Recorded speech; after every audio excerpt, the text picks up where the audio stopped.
Hai, hello, Assalamualaikum warahmatullahi wabarakatuh. Baik, hari ini kita akan review sebuah filem vampire daripada Malaysia. Tak pernah ada. Okay, filem ni tajuknya ialah KL Vampires. Filem tahun 2019, arahan aku tak ingat siapa, tapi pengarah India. Okay, aku tonton filem ni dekat iFlix dan kita intro dulu.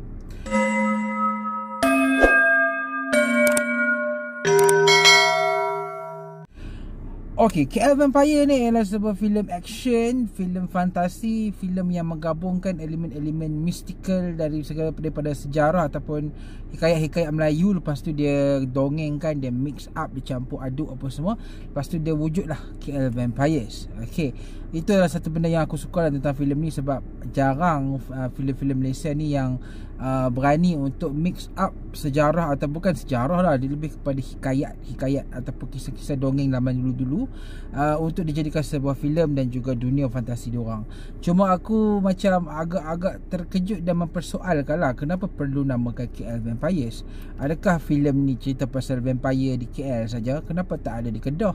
Pasal apa tak ada di Terengganu? Pasal apa tak ada di Johor ke? Kenapa KL? Adakah filem ni dinamakan sebagai KL Vampire sebab just nak ambil aura daripada kejayaan filem-filem yang menggunakan nama KL, seperti KL Gangsters, KL Wangan lah, lagi KL Drift lah, apa semua tu kan, sebab kita tahu. Tapi aku rasa benda-benda tu menggunakan nama KL sebagai filem ni, aku rasanya dah memang lapuk, dah memang tidak sesuai lah untuk waktu sekarang, sebab it's 2019 waktu filem ni keluar. Dan era menamakan filem-filem dengan nama KL ni ialah sekitar tahun 2009, 2010, awal-awal sebelum itu. Waktu kejayaan filem-filem Malaysia dah dapat kutipan juta-juta. Sekarang ni aku rasa memang tak relevan lah, tapi it's okay lah dah. Kau nak namakan nama filem ni ialah KL Vampire, okay, go on. Masalah yang kedua ialah kenapa vampire?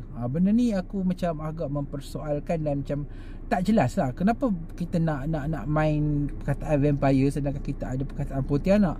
Apakah perbezaan antara Pontianak dengan vampire?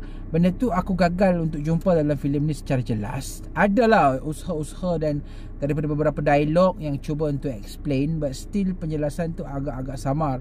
Sebab so far, apa yang aku tahu, vampire itu ialah Pontianak, Pontianak tu ialah vampire. Okay, sebab sifat dua-dua ni ialah makan darah, menghisap darah kan. Cuma in Malay culture, in Malay folklore, semua kita tahu yang vampire ni dia wanita lah apa semua kan, benda-benda yang macam tu.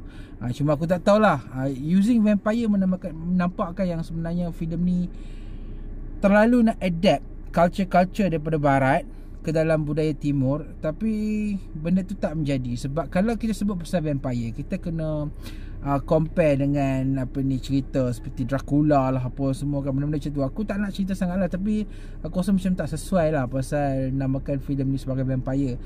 Maybe something else. Okay, walaupun kita nak adapt cerita ni, dia nak buat cerita pasal orang yang hidup dengan makan darah, macam cerita Underworld, cerita-cerita vampire di luar negara kan, go on. Tapi aku rasa mesti something yang lebih kita adapt kepada culture kita, dan benda-benda tu tidak ada di dalam filem ni. Dan KL Vampire ni berkisar pasal ni lah, perebutan, sedikit sinopsis sebab aku tak contoh sinopsis lagi, tentang perebutan ni lah, dua puak, puak dalam kehidupan keluarga ataupun keturunan vampire ni, yang mana nakkan satu pisau, yang mana dekat pisau tu adanya taring Raja Bersiung. So dalam cerita ni dikisahkan bahawa Raja Bersiung tu ialah the starting point kepada keturunan vampire di alam Melayu ni, macam tu. Okay, the story is quite good. Okay, tapi aku rasa bila ada disulam-sulam dengan love story yang aku rasa tak perlu, yang mungkin memang aku nampak lah memang benda tu dibuat just untuk emotion, untuk letakkan benda-benda drama apa semua. Tapi aku rasa benda-benda macam tu still membuatkan KL Vampire ni nampak sangat-sangat seperti style filem kita, yang mana aku rasa macam boring lah kan. Let's bring something, kalau kau nak buat pasal vampire, explain pasal vampire 100% yang dengannya cukup bagus lah. Benda-benda macam tu agak kurang. Dan juga aku tidak ada masalah dengan dia punya story, sebab ini ialah filem fantasy dan memang itulah yang seharusnya diberi kan. Tapi masalah aku yang paling utama sekarang ni ialah dengan beberapa aspek yang lain, iaitu first sekali ialah lakonan. Filem ni ada pelakon-pelakon yang memang pada aku memang dikenali lah. Kita ada Errol Zafrel lah, kita ada Joshua Hogan, kita ada Raja Ilya lah, kita ada Rin Rahim kan. Dan pelakon-pelakon ni okey lah, sebab muka-muka dia bukan muka-muka yang kita selalu nampak dalam filem-filem biasa.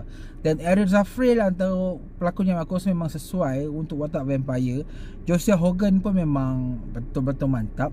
Dan aku mempersoalkan kredibiliti macam lakonan Raja Ilya untuk watak permaisuri tu. Tapi okey lah, at least dia ada something yang membuktikan yang dia on macam tu, macam boleh berlakon macam tu kan. Dan masalah aku ialah pada lakonan dia. Okey, lakonan ni aku tidak salahkan dia orang, sebab benda tu sebenarnya dilatari ataupun diikuti oleh skrip. So dia orang melakukan ikut skrip. So mungkin ada masalah-masalah pada skrip untuk menterjemahkan idea vampire daripada luar negara ke dalam culture Melayu. So benda-benda tu jadi macam stuck, dan aku gagal untuk feel dia punya lakonan, dia punya suasana. Benda-benda macam tu yang membuatkan aku rasa sedikit lag lah. Dan benda yang paling aku puji dekat dalam filem ni ialah dia punya visual. Sebab kalau kita tengok, selalunya kalau filem-filem yang diarahkan oleh pengarah-pengarah India, okey, seperti kalau kita tengok sebelum ni kita ada Operasi X yang arahan Sandesh Kesavan. Kita juga tengok Kabir Bhatia, pengarah India kan. Kalau kita ada pengarah India ni, perkara yang paling kita suka pasal diorang ialah diorang ni memang kalau mengarah, diorang memang fikir pasal visual. Sebab kalau kita tengok Bollywood, Tamil, yes, diorang fikir pasal visual.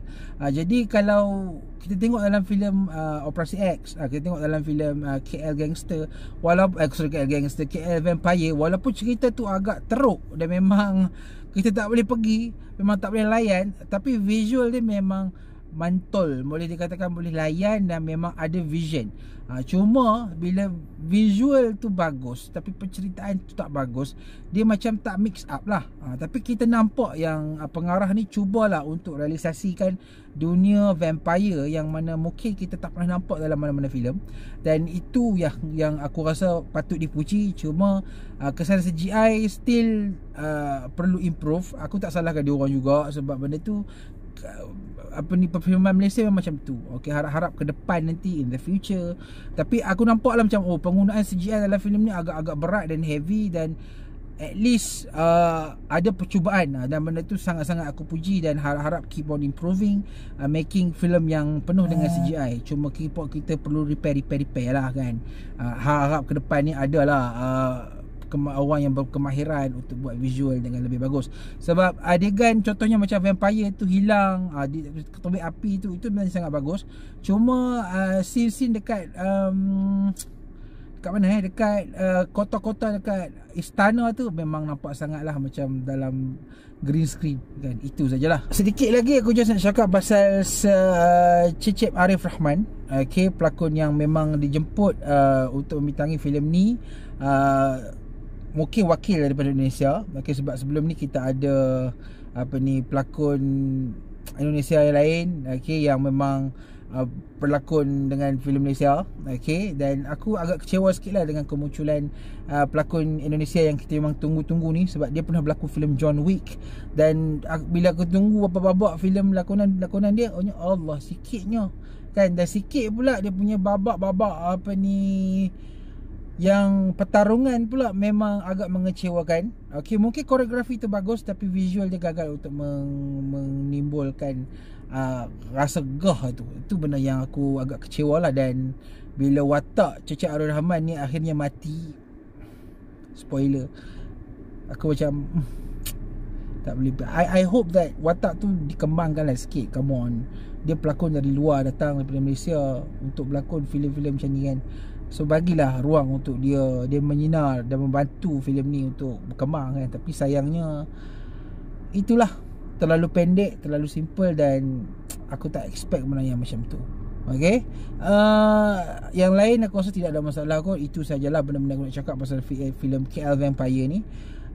terpulang lah. Harap-harap lepas ni tak ada lah kot filem-filem yang nak KL sangat. Come on, ini Malaysia. Cakap lah, boleh something yang tajuk yang lebih universal. Kalau kau nak tumpu kepada penonton di KL, buat lah. Sekarang ni you are targeting the whole Malaysian, so buat something yang universal kan, walaupun berlaku dekat KL kan. Okay, so itu sahajalah review ringkas aku untuk filem KL Vampires ni. Okay, aku rasa filem ni sepanjang sekarang ni, waktu aku duk review ni, filem ni boleh ditonton di iFlix, okay, secara percuma, layan saja. Cuma kalau siapa nak layan lah. Cuma pada aku, kalau siapa yang duk fikir ni tak logik, tak payah layan lah filem ni. Kalau siapa yang nak try tengok dia punya CGI tu padu ke tak, mungkin aku rasa ada bahagian yang kita dah improve, tapi kita still gagal untuk beberapa bahagian-bahagian lain. Macam ada bahagian bagus, ada bahagian tak, macam tu. Kita gagal untuk dapat tengok filem yang 100% perfect lagi untuk genre fantasy sebegini. Action kita dah bagus lah, macam kita ada Police Evo lah apa semua kan. Okay, so itu sajalah review ringkas aku untuk filem KL Vampire. Kita jumpa lagi di review akan datang. Assalamualaikum.